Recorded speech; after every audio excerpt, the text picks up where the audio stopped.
Guys, I'm just gonna tell you, I am into things that are hot.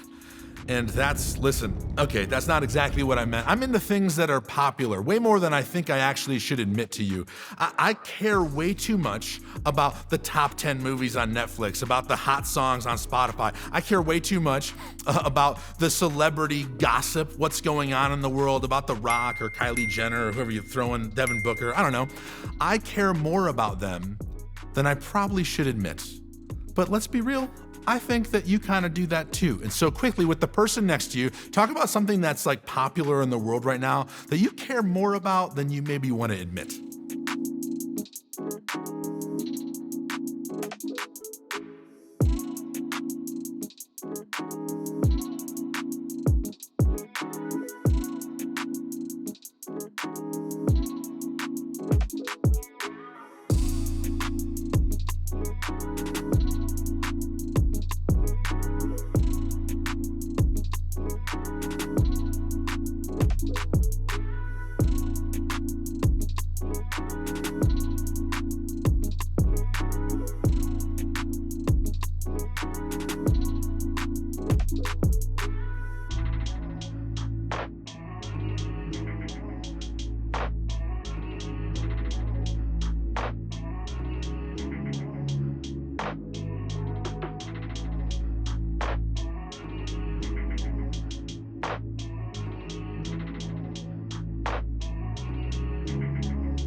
So things that are popular sometimes are called things that are trending.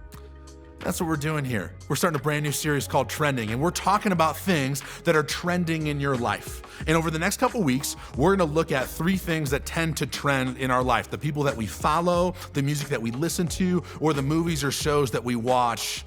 And I'm gonna make you think about this concept. I believe that the things that are trending in your life, whether you realize it or not, actually start to become truth for your life. And this kind of makes sense when we think about people. You know this, and you've probably heard this from someone on this screen before, that you will become a mixture of the 5 people you spend the most time with 5 years from now. And so think about the friends that you're around. That's who you're gonna become. But I would maybe argue that you spend more time around your Spotify playlist or your YouTube playlist, or more time watching movies, or more time following celebrities on Instagram than maybe you do hanging out with your friends, because that's how the world works, because the internet.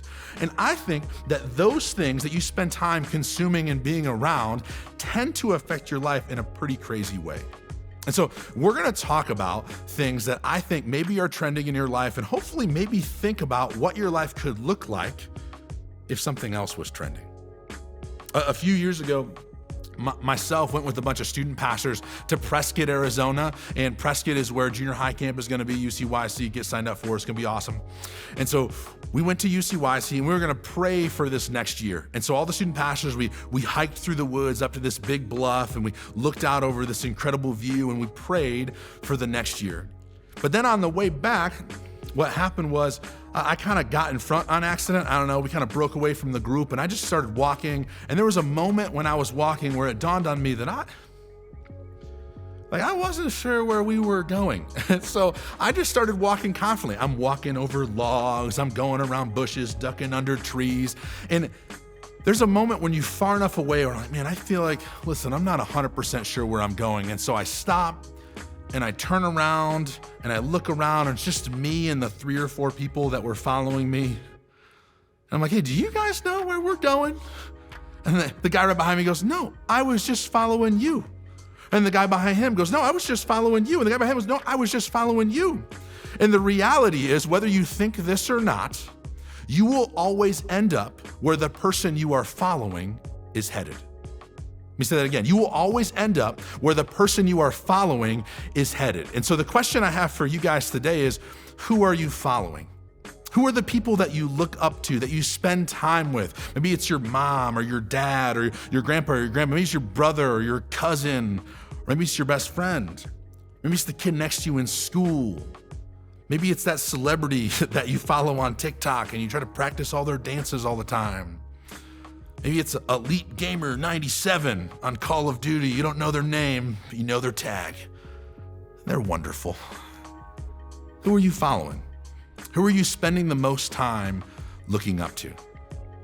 And I'm not even gonna tell you if those people are good or bad, but what I will tell you is every single time, if the person you are following the most is a human, they will eventually let you down. Because humans suck. We're not perfect, we're not great, and you could very well end up following some idiot like me in the woods and end up lost. And so today I'm gonna tell you about someone that I think is worth following.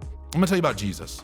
And you maybe have heard about Jesus before, but I'll give you a little backstory. Jesus literally is the Son of God. He was born to this world and he lived among us, yet he was still God. So he was perfect. He never messed up one single time. He never once led someone in the woods to the wrong spot. That's incredible. I do that all the time. He always did the right thing.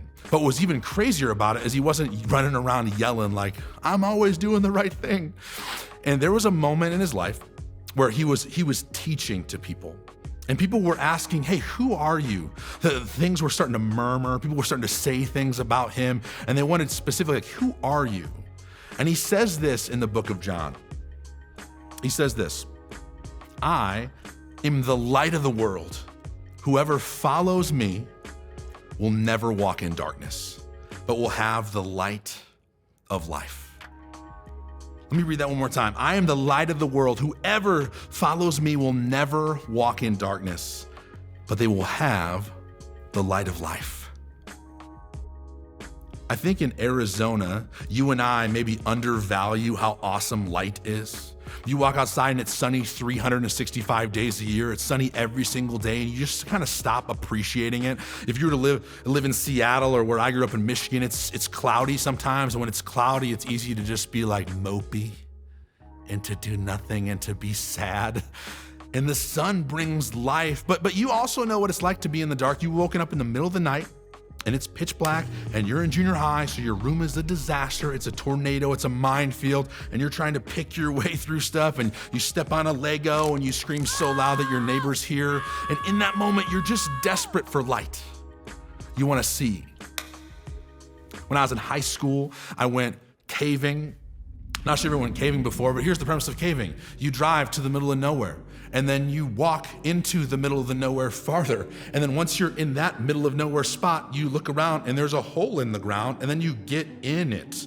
And it's pretty wild. You crawl into it, and I, still now, but also in high school, larger human being. And so they would send me first, my friends, and the plan was basically like, if Jake doesn't get stuck, then you won't get stuck either.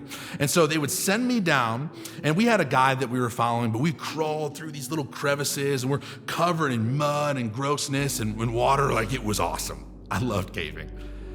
But there was a moment when we stopped deep down in this cave, and our leader, her name was Patty, she says, all right, hey, everybody, we're gonna shut off our lights. And so one by one, it's just like, and it's black. It's so black. It's so dark that if I held my hand up right in front of my face, I couldn't see it. And that darkness, it was exciting for a second.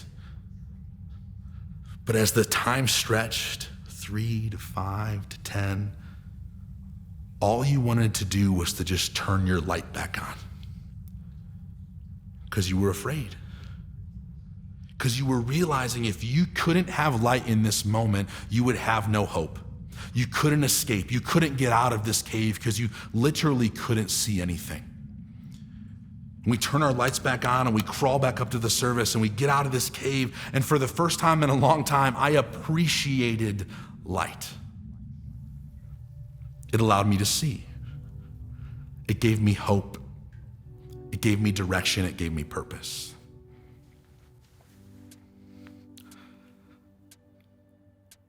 Who are you following? Are you following someone that's leading you in the right direction? I hope you are. But maybe you're not. Maybe you're following someone that's actually leading you into darkness. And my question for you today is, what would it look like if you started following Jesus? Started following the only person that is perfect. The only person that can bring light to the darkness that you feel. And I think that would be a move that would fill you with hope, fill you with courage. It would inspire you. I'm gonna pray for you guys here in a second, and you're gonna go to groups for a little bit, and after that, you're gonna go have fun. You're gonna go play a game, you're gonna eat food. But man, if you have never chosen to put Jesus first in your life, if you've never chosen to follow him, don't leave today without talking to your coach. Who are you following? Because the reality is, you're gonna end up wherever they're going. Let me pray for you guys. Dear Jesus, it is incredible that we get to follow someone worth following, and that is you. I pray that junior high students realize that their life could be radically different if Jesus was number one, if he was the person that they were following. Jesus, we love you so, so much. And in your name, amen.